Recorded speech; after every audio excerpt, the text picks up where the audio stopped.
meditando em cima daqueles versículos, e eu vou tendo ali aquele momento de comunhão com Deus, que eu vou pensando ali, vamos ver o que Deus vai me falar, né? Porque eu não gosto de subir aqui e trazer algo que venha de mim, né? Não é algo que tem que ser de mim, o João estar falando, não. Eu gosto quando Deus, né, através do Espírito Santo, me guia, né, nisso. E eu fui tendo vários, né? Então eu lia um texto e falava, não, agora eu vou falar sobre isso aqui. Eu tinha um texto lá que eu tinha preparado quase todo já. E aí eu falei, não, tem um outro aqui que está melhor. Aí eu fui para o outro. Aí eu falei, não, esse aqui também, eu quero um outro. Aí eu fui indo. E aí eu achei um trecho bem interessante e me chamou atenção. E o mais legal disso tudo é que é um trecho que ele vai acabar englobando tudo aquilo que eu estava querendo falar. Então, todos os textos anteriores que eu estava preparando, eu acabei juntando numa coisa só. Tá? Eu vou tentar ser rápido, porque diz aqui o meu papelzinho que tem 9 páginas de escrita. Mas eu vou tentar ser rápido, eu não quero ser muito demorado aqui. Amém? Então, o tema de hoje, que eu quero trazer para os irmãos, é um cristão de verdade. Tá? E para iniciar nossa conversa aqui, eu vou ler o trecho que me chamou a atenção com vocês. É um trecho até que grande, são 16 versículos. Mateus 5, do 1 ao 16, a gente vai colocar na tela. Dessa vez vai estar dividido em 2 partes, tá? Vai primeiro do 1 ao 10, depois do 11 ao 16, porque é bem grandinho. Não sei se dá para ler tão bem, mas eu vou lendo para vocês, amém? Diz o seguinte: E Jesus, vendo a multidão, subiu a um monte, e assentando-se, aproximaram dele os seus discípulos, e abrindo a sua boca, os ensinava, dizendo: Bem-aventurados os pobres de espírito, porque deles é o reino dos céus. Bem-aventurados os que choram, porque eles serão consolados. Bem-aventurados os mansos, porque eles herdarão a terra. Bem-aventurados os que têm fome e sede de justiça, porque eles serão fartos. Bem-aventurados os misericordiosos, porque eles alcançarão misericórdia. Bem-aventurados os limpos de coração, porque eles verão a Deus. Bem-aventurados os pacificadores, pois eles serão chamados filhos de Deus.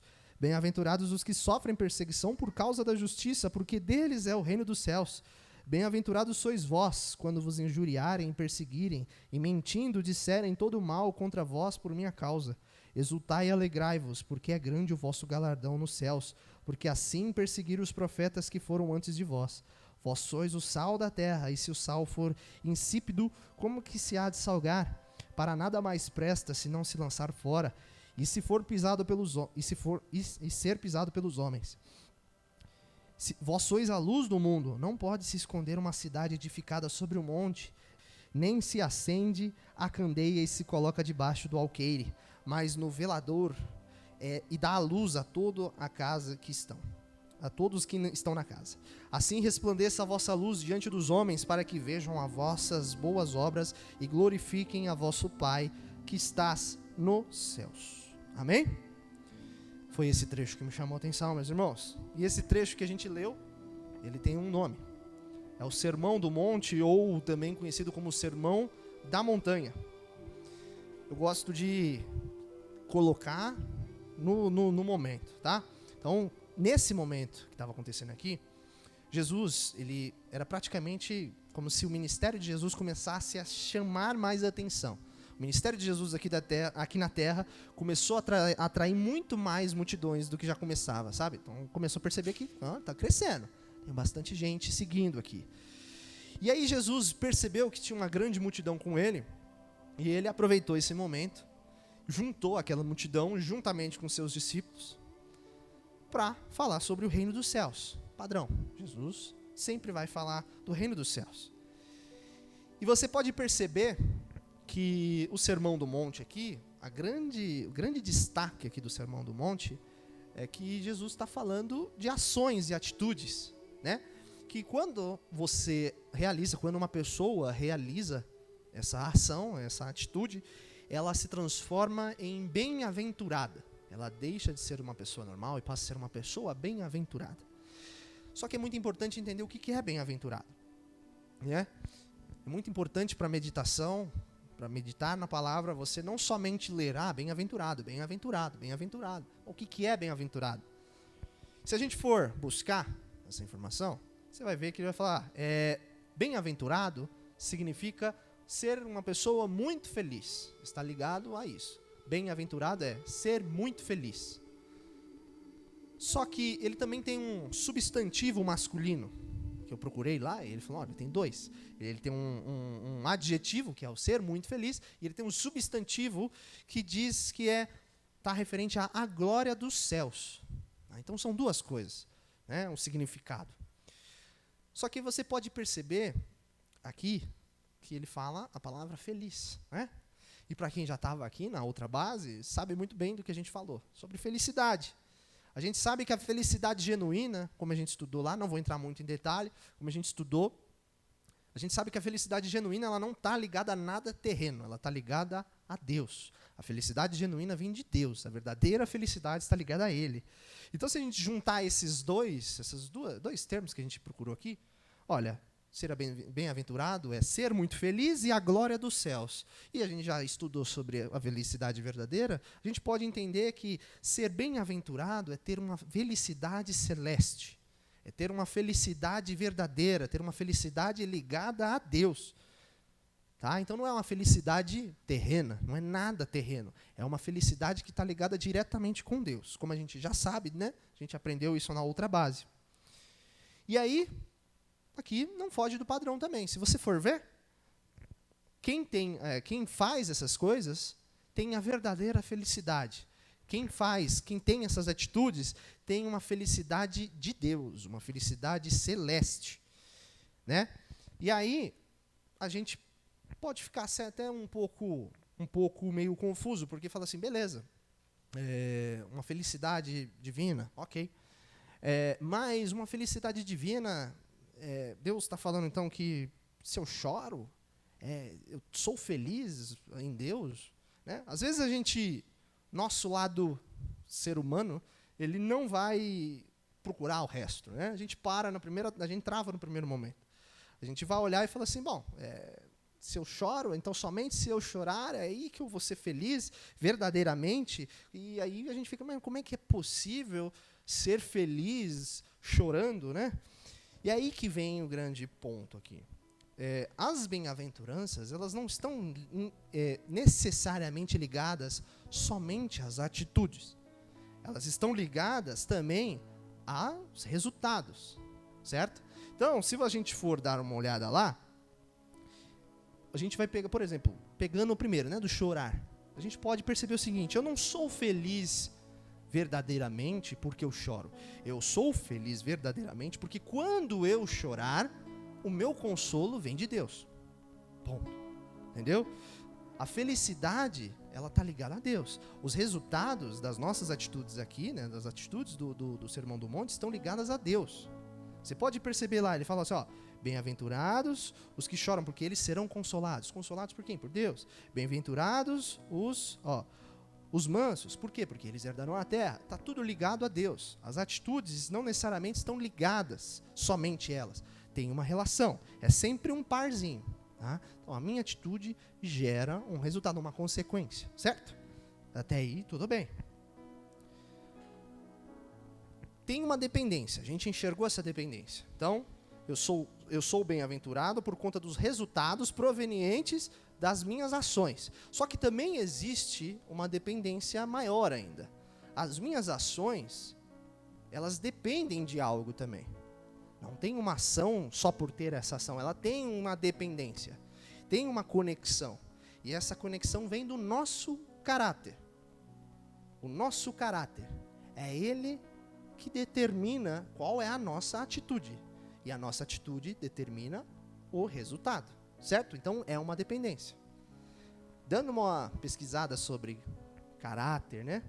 Eu achei um filósofo da época do Carlão, filósofo Demócrito, deve ser amigo do Carlão na época. Demócrito, ele disse uma vez, um filósofo antigo, grego, ele disse uma seguinte frase, falou, o caráter de um homem, ele faz o seu destino. O caráter de um homem faz o seu destino. Uma frase de um homem. Mas essa frase, ela faz sentido. E ele não poderia estar mais certo disso. O nosso caráter define o nosso destino. Faz o futuro o nosso futuro. Por quê? como a gente já sabe, o caráter ele está ligado às atitudes. As nossas atitudes vão definir o nosso futuro. Se eu tenho um caráter digno, eu vou ter atitudes dignas e as minhas atitudes vão gerar um futuro digno. Se eu tenho um caráter indigno, minhas atitudes serão indignas e o meu futuro ele é indigno, certo? Então, a gente entende essa dependência. A gente consegue entender que as atitudes estão ligadas ao caráter e, dependendo do meu caráter, essa atitude pode ser boa ou ruim. Só que a gente volta para o Sermão do Monte e a gente observa que essas atitudes que geram resultados ali, a gente percebe que ela tem que ter um caráter específico. Ela não pode ser qualquer tipo de caráter. Não pode ser um caráter, por exemplo, indigno, como a gente viu aqui. Não pode ser um caráter indigno. Tem que ser um caráter bom, um caráter legal, um caráter que a gente já conhece, que é o caráter de Jesus. Para ter essas atitudes e para ter os resultados esperados no Sermão do Monte, só vai acontecer se nós tivermos o caráter de Jesus. E a gente lê o caráter de Jesus várias vezes. Às vezes a gente já sabe até de cor. Talvez a gente erre uma coisa ou outra, as posições, mas a gente sabe o caráter de Jesus. A gente lê o caráter de Jesus. Às vezes a gente esquece. Essa descrição do caráter de Jesus, ela está descrita lá em Gálatas. Gálatas 5, 22 e 23. Eu quero ler com os irmãos. Gálatas 5, 22 e 23. Diz o seguinte, ó. Mas o fruto do Espírito é amor, alegria, paz, paciência, amabilidade, bondade, fidelidade, mansidão e domínio próprio.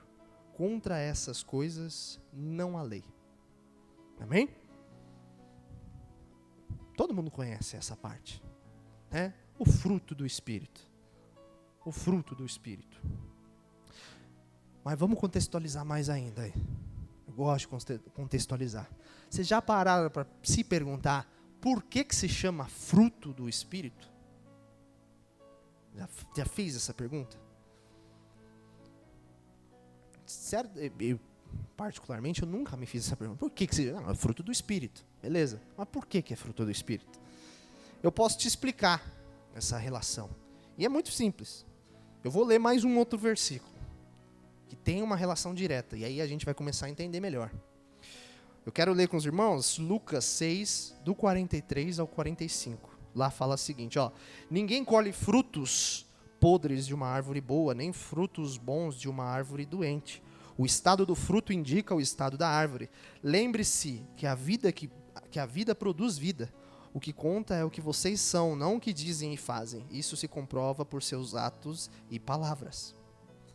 Ou seja, nesse momento, em Lucas, Jesus ele estava contando ali, mais uma vez, para os seus discípulos, para as pessoas,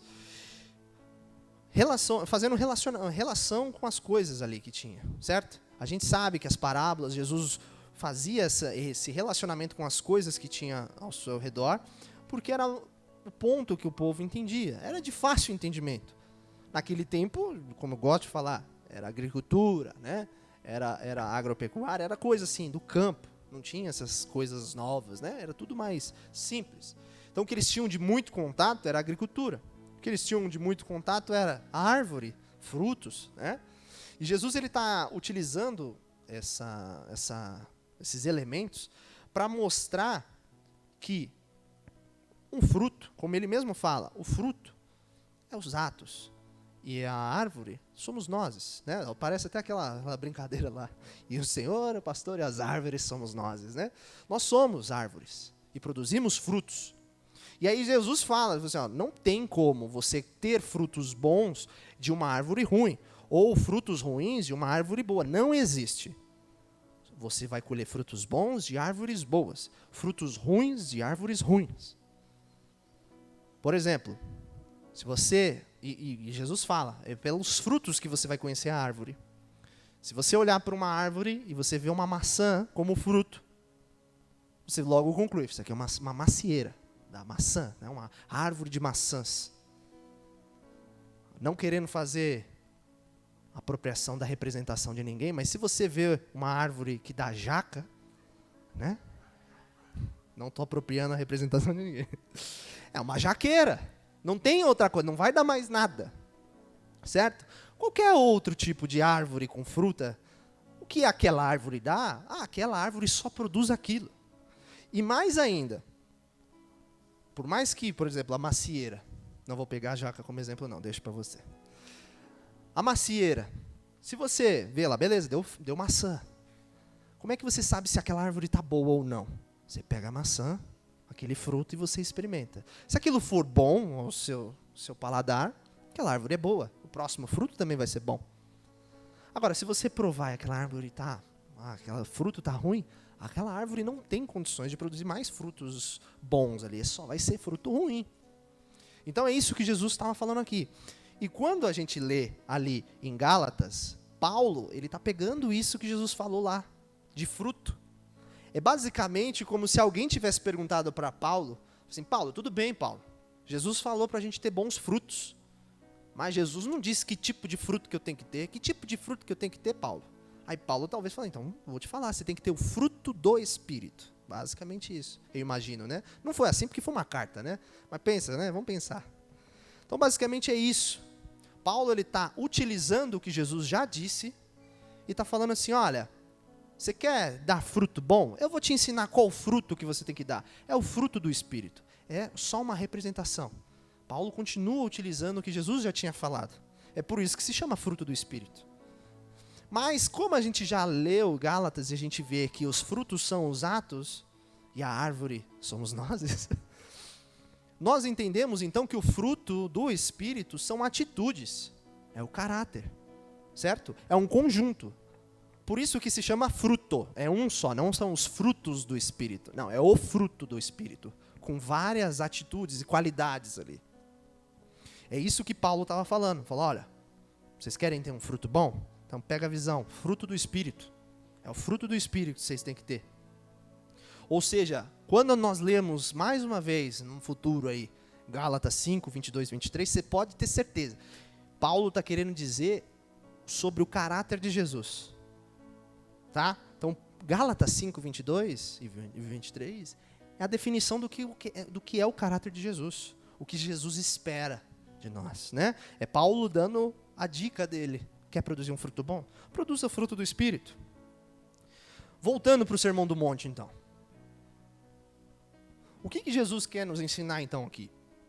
A gente faz essa volta, né, vai pegando contextos, para a gente conseguir mergulhar melhor. O que Jesus quer ensinar no Sermão do Monte, então? Ele quer mostrar para aquelas pessoas uma orientação. Ele quer falar para aquelas pessoas, para aquelas e para nós. Amém? Ele queria mostrar, falando assim, olha, isso aqui é por aqui. Ele está querendo guiar por ali. Ele está querendo mostrar o que nós, né, ele dá como se fossem exemplos. Ele pega alguns exemplos, olha, bem-aventurado, né, ou seja, aquele que tem felicidade verdadeira, é aquele que você não, que sabe que ele, dele mesmo, ele não tem nada para oferecer, porque é dele que eu vou usar. É basicamente isso que Jesus está falando ali. Ele está dando exemplos, olha, bem-aventurado, é esse que faz isso e tem esse resultado. Bem-aventurado é aquele que tem essa atitude, porque vai ter aquele outro resultado. Então Jesus, ele está mostrando exemplos. Ele está dando exemplos de atitudes e ações que geram resultados bons. Mas o grande foco dele é falar assim, olha, meus irmãos, vocês têm que ser diferente. Isso fica muito claro, porque a gente lê o versículo do 13 ao 16, quando ele fica falando para a gente que nós somos o sal da terra, que nós somos a luz do mundo. Jesus, nesse momento, ele quer dizer o seguinte, fala, olha, observe isso aqui é fora do padrão. Quem é que chora e é feliz por isso? É fora do padrão, sabe? Então Jesus, ele está olhando, vocês são sal da terra. Para nós todos aqui somos sal da terra, nós todos somos luz do mundo. Então Jesus, ele queria falar assim, olha, vocês são diferentes dos demais. Vocês têm que ter um pensamento, um modo de agir diferente, estabelecido por mim, por Jesus. Né? É isso que ele está falando. Ele quer que nós sejamos cristãos genuínos, certo? E aí, vamos lá, o que significa... Né, o que a gente sabe, né? O que significa ser cristão? Né, não era um termo pejorativo que era usado, é cristinho. né? Era para zoar, caçoar. Mas hoje a gente, não, é verdade, somos cristinhos. Cristo em miniaturas, uma cópia de Cristo. Essa é a palavra cristão. E aí que vem a real pergunta, né? A gente realmente está sendo uma cópia de Jesus? A gente realmente tem sido uma cópia de Jesus? E é aí que linka o nome, né? Então, como que, se Jesus está falando assim, ele está dando exemplos de ser um verdadeiro cristão, como é que pode ser feito isso? Como é que eu posso realmente saber se eu sou um cristão de verdade? Como é que eu posso saber se o que eu estou fazendo é o que Jesus espera? Isso é muito simples. É só a gente pegar e analisar tudo o que ele já disse na Bíblia como parâmetro. E a gente compara. A Bíblia, ela deve ser a nossa régua. Aquilo que mede, né? Aquilo que a gente coloca a régua, você sabe. Quando você coloca, você faz dois, por exemplo, você pega na mão, no olho, faz pontinhos assim, não, vou fazer pontinhos em linha reta, né? Você faz os pontinhos, pega a régua e bate ali, vê se está certo. Às vezes está torto, né? A Bíblia é isso. A Bíblia para a nossa vida é isso. Pega a Bíblia e compara, bate. Você vai ver que em alguns pontos você está torto. Alguns pontos você precisa se ajeitar, alguns para mais, outros para menos, né? Mas é isso que a gente vai fazer agora. O que eu quero fazer aqui hoje com os irmãos é juntar o Sermão do Monte com o fruto do Espírito e trazer características de um cristão de verdade. É isso que a gente vai fazer hoje. Vamos falar sobre o que é um cristão de verdade. E a análise, ela só pode ser feita por você. Você que tem que olhar. Eu só vou falar. Mas você tem que olhar para você mesmo e falar assim, e aí? Eu sou isso? Amém? Então vamos lá, vamos falar sobre algumas características, tá? Eu resumi bem aqui as características. E o que eu fiz aqui? Em cada característica, eu linkei um ou mais características do fruto do Espírito, tá? Então eu sempre vou falar a característica, depois eu vou falar o fruto do Espírito, que eu selecionei, e aí eu vou discorrer. E depois você guarda sempre as características que eu te falar, que você vai ver que vão se encaixando, tá? Primeira característica que a Bíblia mostra que é um cristão de verdade. A primeira característica é a seguinte: o cristão verdadeiro, ele tem o amor como seu pilar principal. Nessa característica, eu quero abordar 3 caráteres. Obviamente, o amor, amabilidade e bondade. Tá? Amor, amabilidade e bondade. Então, eu sempre vou pegar coisas de Gálatas e vamos tentar pegar coisas em cima do Sermão do Monte. Para isso, para essa característica, eu quero ler com os irmãos 1 Coríntios 13:13. O versículo 13, apenas ele, diz o seguinte: assim permanecem agora essas 3, a fé, a esperança e o amor. O maior deles, porém, é o amor. Amém? Óbvio, agora ficou fácil, né? A Bíblia diz que o amor é o maior de todos. E sem dúvidas, o amor deve ser o pilar central da vida de um cristão.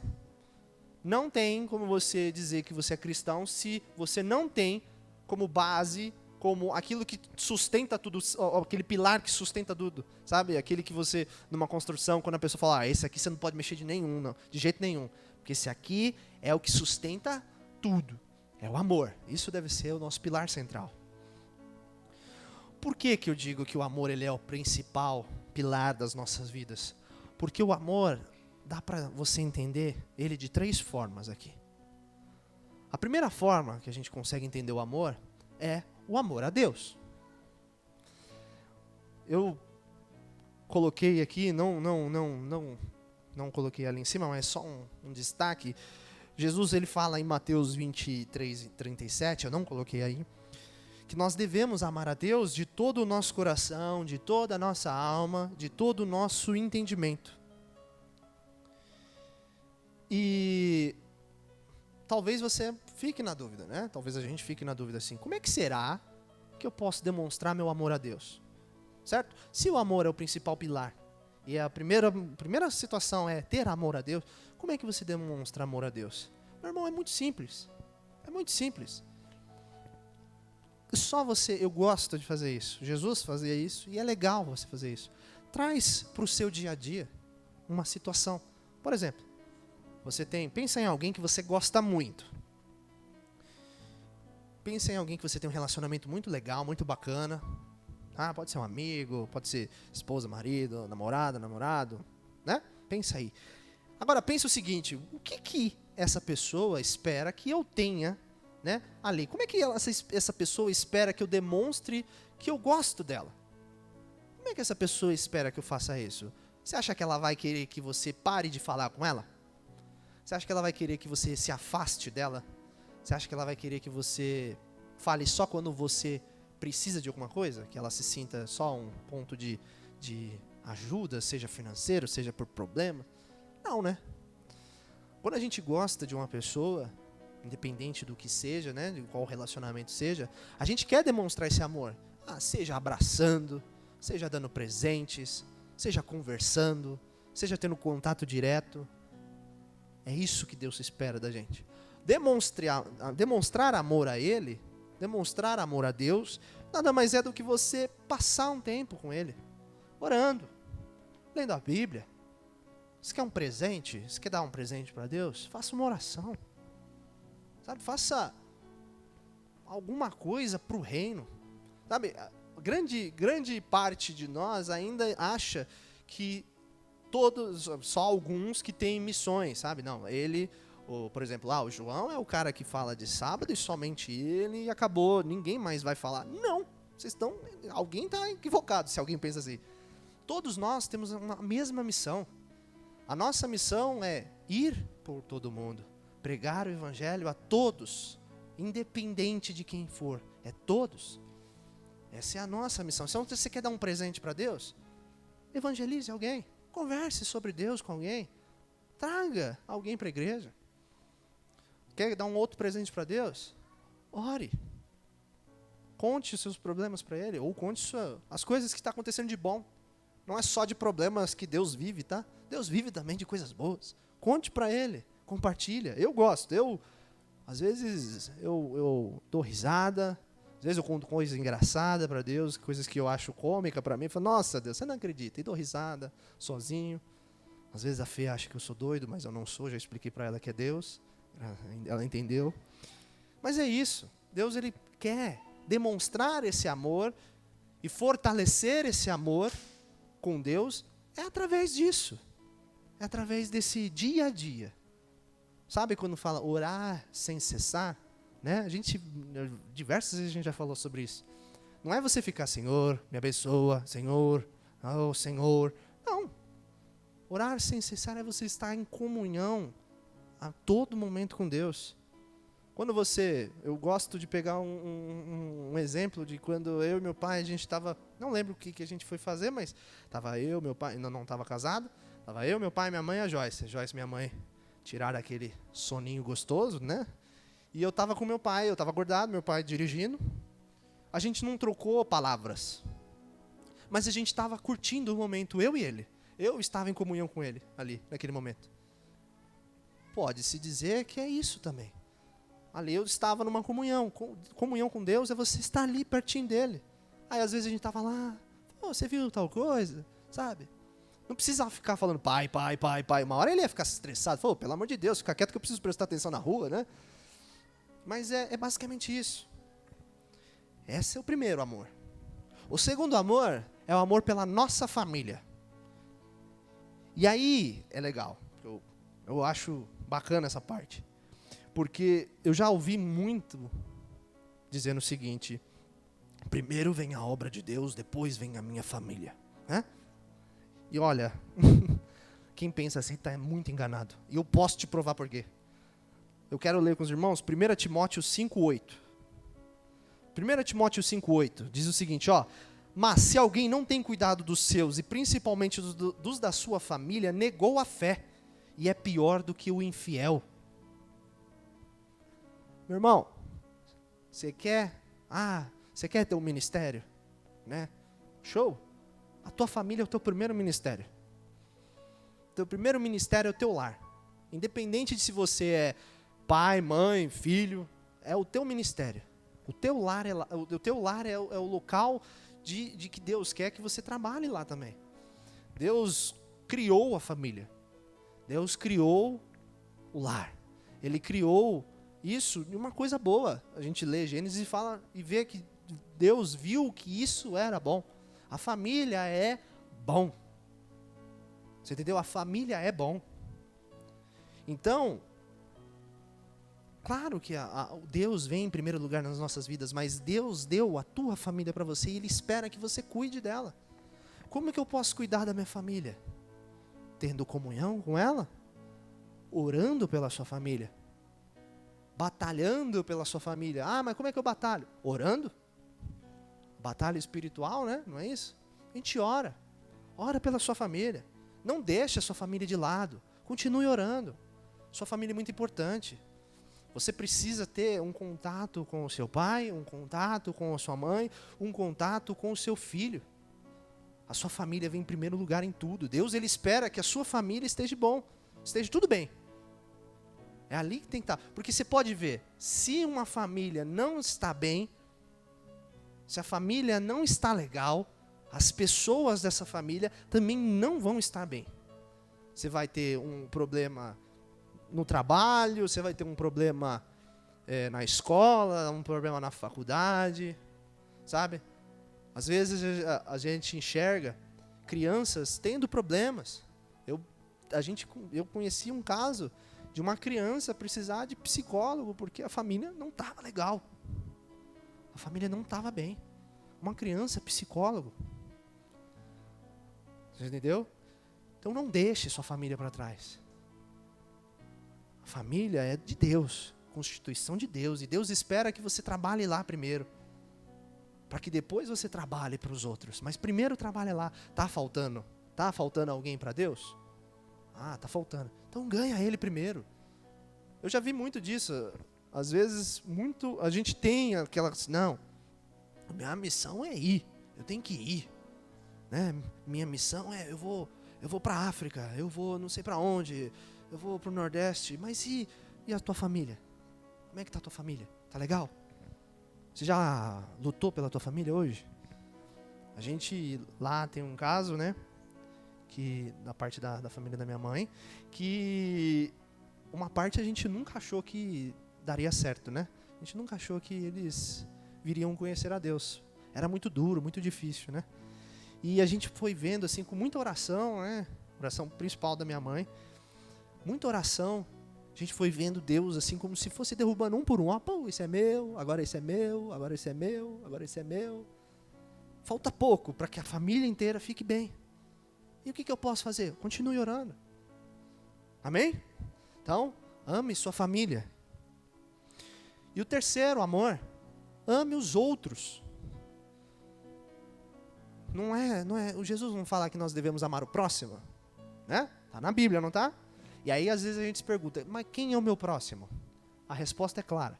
O seu próximo é aquele por quem você pode fazer alguma coisa. O seu próximo é aquele que você pode fazer alguma coisa. Você sabe que ele precisa de algo e você tem condições de suprir aquilo, independente do que seja, tá? Pode ser material, pode ser espiritual, orando, orações, pode ser um conforto, né? Um ombro amigo. Se você sabe do que o seu próximo precisa e você tem o que fazer por ele, é ele que você precisa fazer algo. Aí talvez a gente se pergunta, né? Mas o que será que eu posso fazer? Eu quero dar um exemplo. Um exemplo de amor pelo nosso próximo é misericórdia. Eu quero dar um exemplo bíblico. A gente não vai ler ele todo. Eu vou só falar da onde está para você anotar. O exemplo bíblico que a gente vai falar vai estar em Mateus 9, do 9 ao 13, tá? Mas a gente não vai ler ele todo agora. Eu vou só explicar o que está acontecendo aqui. Nessa passagem, Mateus ele fez um banquete e ele convidou Jesus. Mas ele também convidou as pessoas que ele tinha conhecimento, certo? Só que o problema ali, né? Vamos botar entre aspas que é um problema. É que Mateus era um publicano. E quem ele conhecia era o quê? Publicano. Eram pecadores ali, né? E aí Jesus foi lá participar e participou com Mateus e todo mundo. Só que o que aconteceu? os religiosos da época começaram a falar mal de Jesus. Como é assim? Está almoçando com os pecadores? Está se misturando com os pecadores? E aí sim eu quero ler com os irmãos o versículo de Mateus 9, Mateus 9, o 12 e o 13. Tá? Ele diz o seguinte, ó, Jesus, porém, ouvindo, disse-lhes, ou seja, ele ouviu isso que eles falaram, e ele repetiu para eles. Olha, não necessita de médicos sãos, mas sim os doentes. Ide, porém, e aprendei o que significa misericórdia quero, e não sacrifício, porque eu não vim para chamar os justos, mas os pecadores ao arrependimento. Amém? Amar o nosso próximo é falar de Deus, do amor de Deus por ele. É pregar o evangelho. É você ter misericórdia, assim como Deus olhou e teve misericórdia daquelas vidas. Ele sabia como aquele povo vivia, ele sabia que Mateus ali, aquele povo precisava de mudança. Ele sabia, Jesus sabia disso. E ele foi lá. Então, como é que eu posso ter amor pelo próximo? Olha aí, falar de Deus. Isso todo mundo pode. E aí fica mais fácil. Quem é o meu próximo então? Todo mundo. Todo mundo é seu próximo. Porque se ter misericórdia de falar do amor de Deus para aquela vida, e se todos nós temos essa capacidade, certo? E as pessoas precisam, então as pessoas são os meus, todo mundo é meu próximo. Eu posso falar do amor de Deus para todos. E é isso que Jesus espera.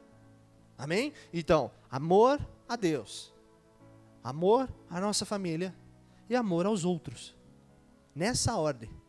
Amém? Esse é o pilar central de um cristão verdadeiro. Você pode se chamar de cristão verdadeiro se você tem esse pilar na sua vida. Amém? Segunda característica. O cristão verdadeiro, ele tem prazer em buscar a Deus. E aí, nessa característica, eu quero abordar um caráter. Alegria. Eu quero ler com os irmãos, João, o 14, o versículo 21, somente a parte A. Aquele que tem os meus mandamentos e os guarda, este é o que me ama. Amém? O cristão, que, aí já pegando um gancho de volta ali, né, com amar a Deus. O cristão que verdadeiramente ama a Deus, ele tem prazer em buscar a palavra dele. Ele tem prazer em obedecer a palavra dele. Ele tem desejo de conhecer cada vez mais sobre Deus. Certo? Eu gosto de dizer que, por exemplo, como você consegue apresentar um amigo, né, para alguém? Apenas conhecendo. Como é que eu posso falar para vocês que a Carol é super gente boa? Se eu não conheço a Carol, né? Mas eu conheço a Carol, eu posso falar que ela não, é uma menina super gente boa, eu posso destacar, mas eu não vou destacar, senão ela vai se achar muito, tá? Então, só um exemplinho, rapidinho. Você entendeu? Então, só posso falar de alguém, destacar características, dizer o que aquela pessoa é, se eu conheço aquela pessoa. Como é que eu posso falar de alguém que eu não conheço? Como é que eu posso? Eu posso até falar sobre aquilo que aquela pessoa aparenta ser, mas profundamente eu não a conheço. Então, o que Deus deseja de um cristão de verdade é que a cada dia ele busque conhecer mais. E eu te garanto, tem muita coisa para aprender. Tem coisas assim que você acha que você sabe, mas que você ainda não sabe tudo dela. Tem muita coisa. Eu mesmo tenho várias coisas que assim, você escuta, e legal, Deus é maravilhoso. E aí depois você escuta de novo e alguém traz uma reflexão diferente e você fala, nossa, não é que é verdade? Era disso que Jesus realmente estava falando. Você consegue tirar verdades a cada momento, de vários momentos da Bíblia. Não tem, eu gosto de dizer isso, não tem aposentadoria espiritual. Você nunca vai se aposentar de Deus. Você nunca vai. Você sempre vai aprender mais e mais e mais e mais dele. Não tem como. É constante, é diário. Amém? E a Bíblia, ela instiga mais ainda que nós conhecemos, para que a gente possa conhecer mais a Deus. Eu não coloquei ali, só anotei Oséias 6, depois anota. Oséias 6, a parte A do versículo 3, ele fala assim, ó, conheçamos e prossigamos em conhecer o Senhor. Ou seja, Conheça a Deus e cada dia mais prossiga nisso. Tem muito a descobrir ainda de Deus. Tem um mar imenso para desbravar sobre Deus. Você vai aprender cada coisa. A gente aprende cada coisa. Você vai aprendendo.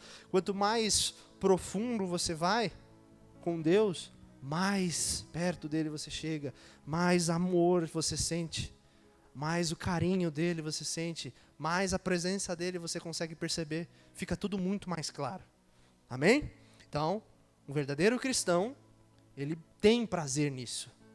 Ele quer, não está obrigado, ele quer conhecer mais a Deus. Terceira característica, o cristão verdadeiro deve ser inconfundível. E aqui eu quero abordar 2 caráteres do fruto do Espírito: fidelidade e domínio próprio. Como a gente já leu em Mateus 5, o versículo 14 fala assim, né? Vocês são a luz do mundo, né? E não se pode esconder uma cidade estabelecida no monte. E aí, eu tenho algumas pessoas nas igrejas, não aqui, não estou dando direta, não, tá? Mas existem pessoas que às vezes são conhecidas como o 007 de Deus, né? Não, só escondidinha. Ela frequenta a igreja, ela vai, ela ora, né? Mas ela não vive aquilo. É só ali. E às vezes as pessoas olham e falam, ixi, você quer um negócio ruim? É alguém virar para você e falar assim, mas e aí, o que você... Aí fala, eu sou cristão. Você, jura? Nossa, nem parece. Não. Meu amigo, se você escutar um negócio desse, é duro. Como assim, não parece? O cristão, ele não pode ser confundido com qualquer outra pessoa. Você não pode olhar para você mesmo e falar, poxa, eu pareço qualquer pessoa, pareço qualquer um. Eu não tenho uma característica de Deus, o que está acontecendo? Jesus, ele disse ali, que a gente já viu, nós somos diferenciados, nós somos sal. Qual que é o objetivo do sal? Não é dar gosto. As coisas sem sal, botar sal. Você fala, nossa, que gostoso. Você sente, você sabe que é sal que está ali. É isso que Deus está esperando. Quando ela fala que nós somos sal, é porque você vai chegar num ambiente que não tem tempero nenhum. Um ambiente vazio ali, né? E você chega, você dá a cor, você dá o brilho, você dá aquele sabor. As pessoas olham e falam, caramba, essa pessoa tem alguma coisa diferente, ela não é igual. A Bíblia fala que nós somos luz, mas não porque brilhamos por nós próprios, né? Nós somos igual a lua. A lua não tem luz própria, ela só brilha porque o sol brilha. Nós somos assim, nós só brilhamos porque Deus brilha através de nós. Essa luz que Deus fala é a luz de Deus. Nós somos só um meio, né? Uma porta. Nós somos luz. Tem como ter escuridão se tem luz? Não faz sentido.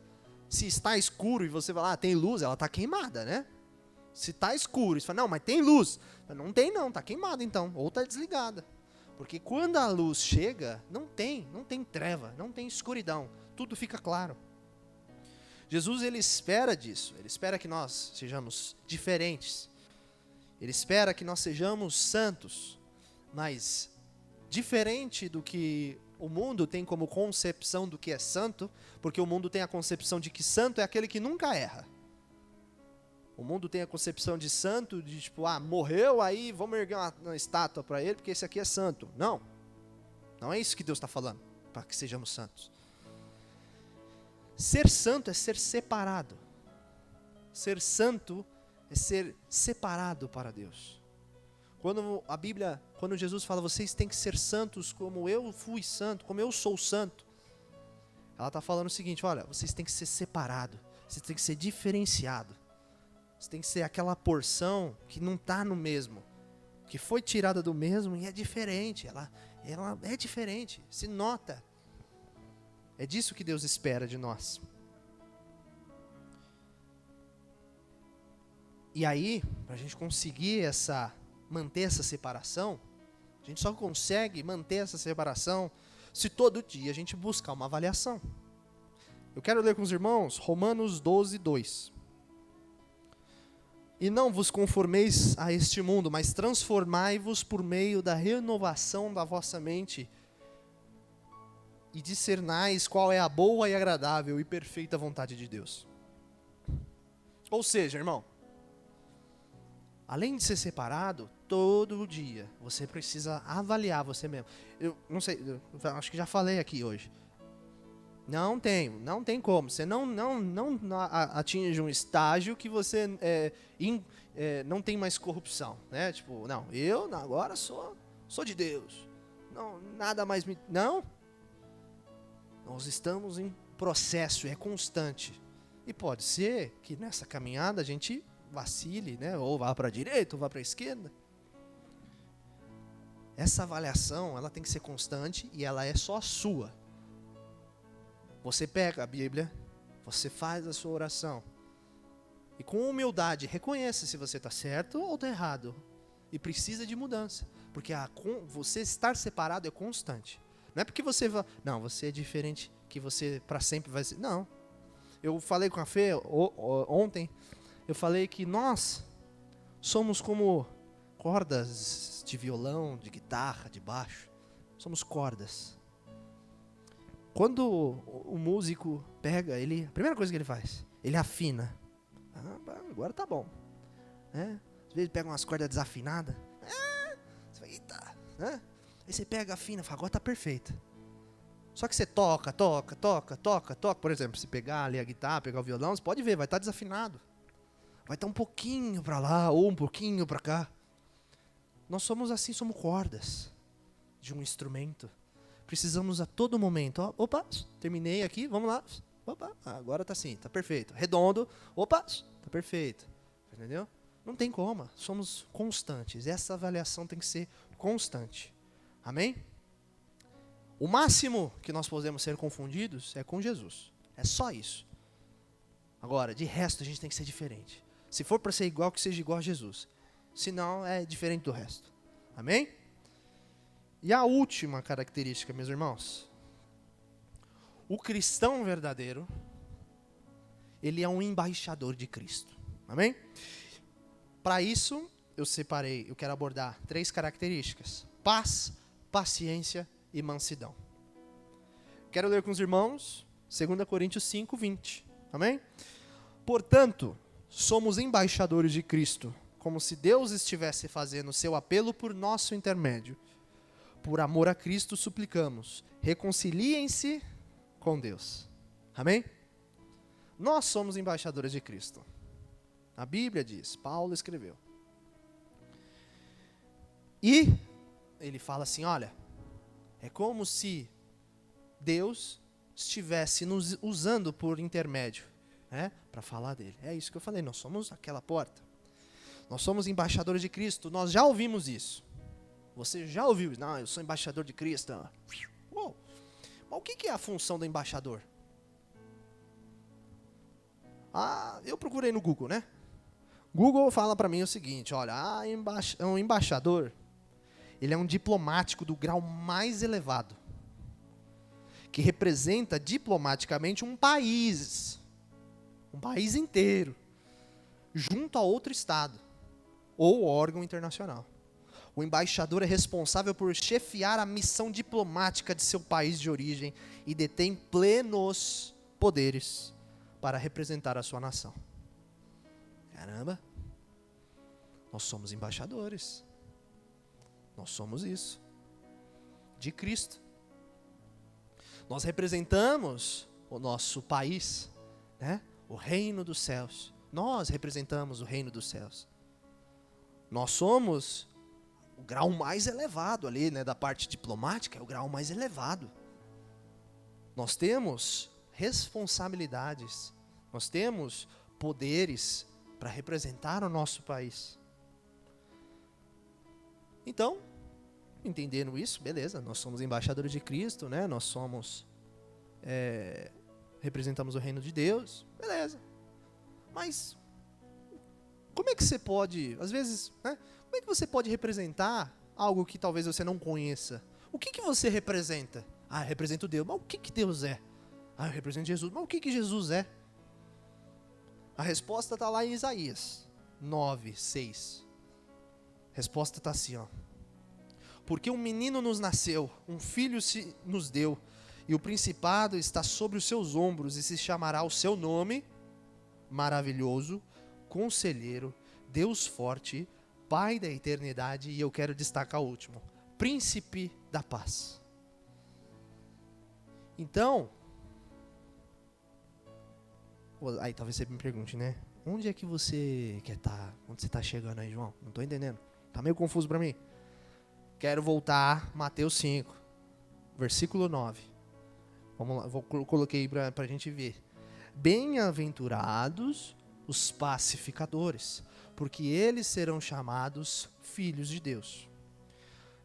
Agora, nós somos embaixadores de Cristo.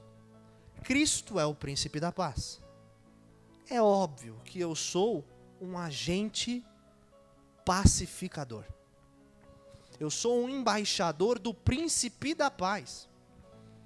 Um cristão verdadeiro, meu irmão, ele exala paz.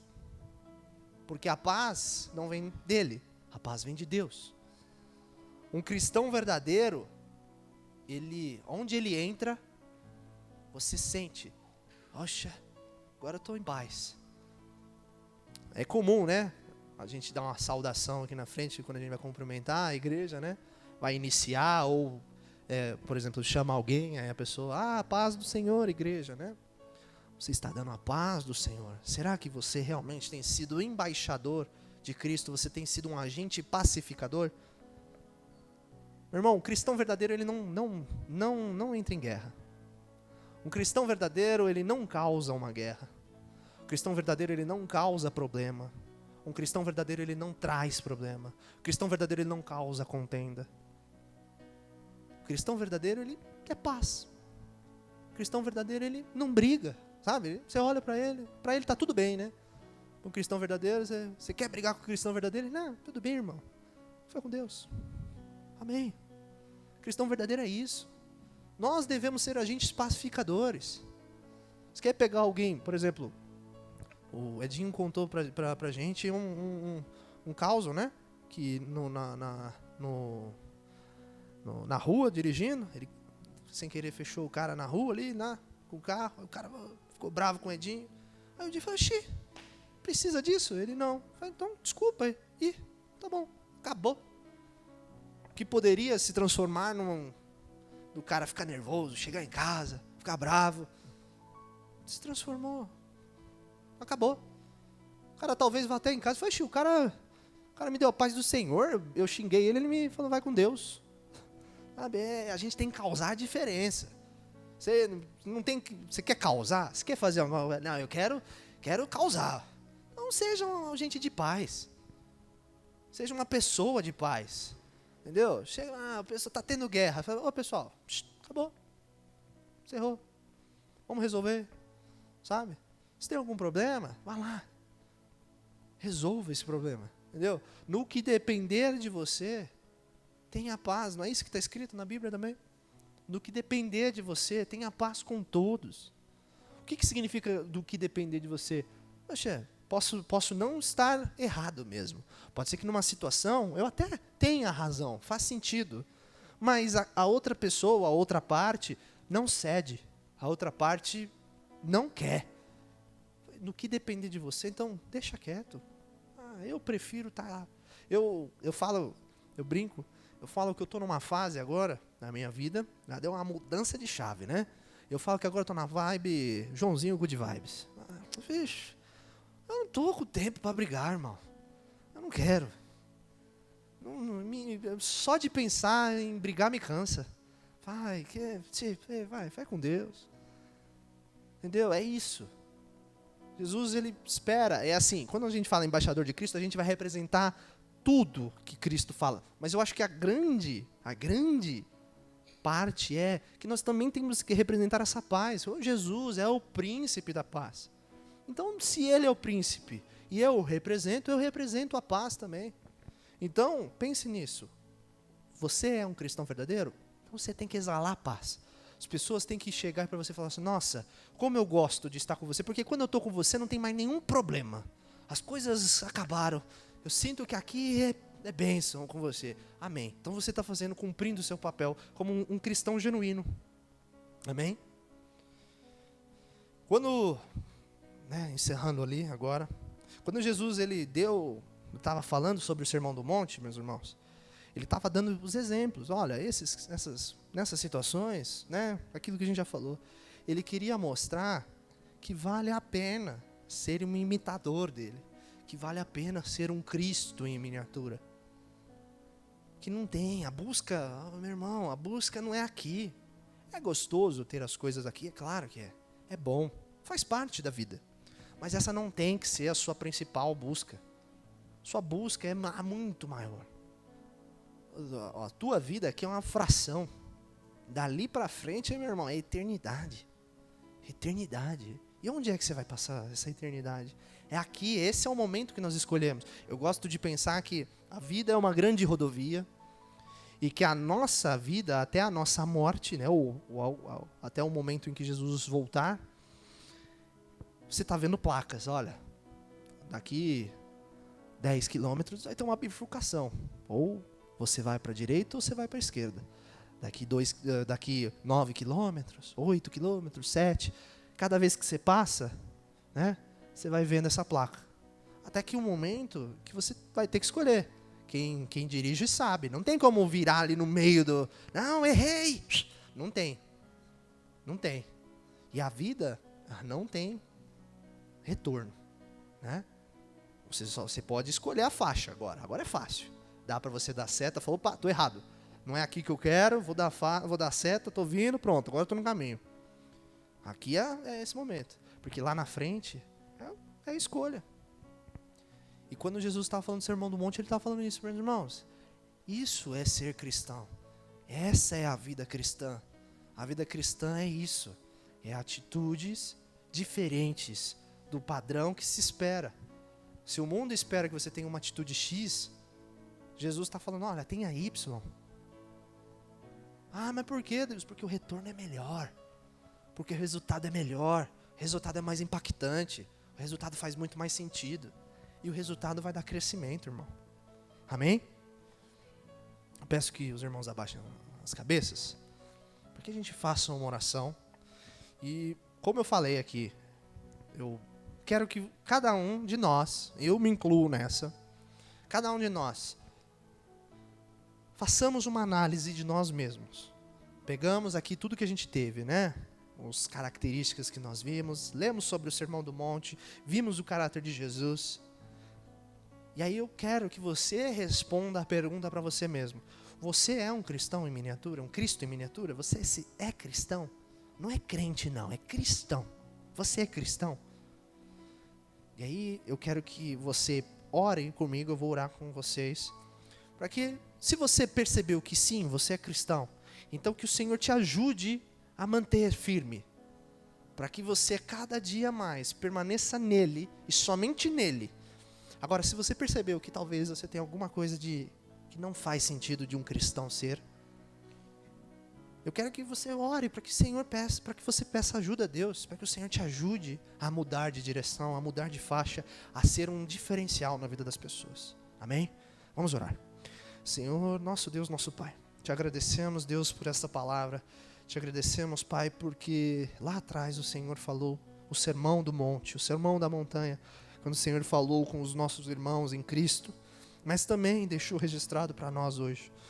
Pai, entendemos sobre o Teu caráter, entendemos sobre o fruto do Espírito. Pai, que possamos, a cada dia, Pai, reconhecer o nosso eu, olhar para nós mesmos e analisar. Eu necessito de mudança, eu preciso e mudar, Pai. Que o Senhor nos ajude a ter um direcionamento diferenciado, Pai, a ter atitudes diferenciadas. Que o Senhor nos ajude a ser realmente o sal da terra. Que o Senhor nos ajude a ser a luz do mundo. um referencial, que as pessoas olhem para nós e elas falem, eu quero estar perto daquela pessoa, porque aquela pessoa ela é diferente, ela me traz paz, que possamos ser os seus embaixadores reais, Pai, que possamos ser verdadeiros, não queremos ser falsos, Pai, não queremos ser coisas que são enganosas, Pai, nós queremos ser de verdade, nós queremos ser um diferencial, nós queremos ser aquela geração que realmente, Pai, vai causar um incômodo, um reboliço nesse mundo, que nós possamos, Pai, ser diferentes dos demais. Nos ajude, Pai, a cumprir isso, a seguir a Ti. É isso que nós te pedimos em nome do Senhor Jesus. Amém. Amém, meus irmãos? Vamos dar uma salva de palmas a Deus. Amém.